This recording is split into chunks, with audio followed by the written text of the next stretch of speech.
మీకు ఎప్పుడైనా అనిపించిందా టాబ్లెట్స్ ఎందుకు ఇన్ని కలర్స్ లో వస్తాయి? Pink, white, orange, red. 70% కన్నా ఎక్కువ కంపెనీస్ టాబ్లెట్స్ మీద కలర్స్ వాడేది సైకలాజికల్ ఎఫెక్ట్ కోసం లేదా డ్రగ్ ఐడెంటిఫికేషన్ కోసం తప్పితే బ్రాండింగ్ కోసం కాదు. మెడిసిన్స్ కలర్స్ ని బట్టి చాలా మంది పేషెంట్స్ ఎలా గుర్తుంచుకుంటారు, ఎలా రెస్పాండ్ అవుతారు అనేది ఉంటది.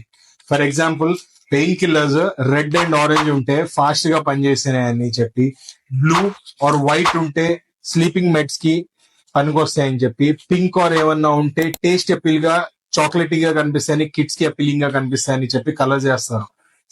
సర్టెన్ కలర్స్ మన బ్రెయిన్ కి లింకప్ అయి ఉంటాయి. అసలు అది మందు పనిచేస్తుందా పనిచేయదా అని బట్టి. మెడిసిన్ కలర్స్ ర్యాండమ్ గా ఏమి ఉండవు, వీటిని చాలా స్పెసిఫిక్ గా చూస్ చేస్తారు.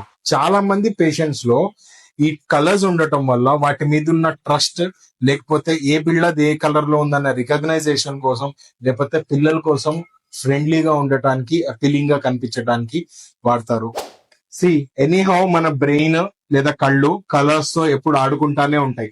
బట్ మీరు మాత్రం ఎప్పుడైనా గానీ కాంబినేషన్ ఏంటో చెక్ చేసుకోండి, వేసుకోండి. కానీ కలర్ ఆఫ్ మెడిసిన్ ఏముందని దాన్ని బట్టి మాత్రం మెడిసిన్ వేసుకోకండి.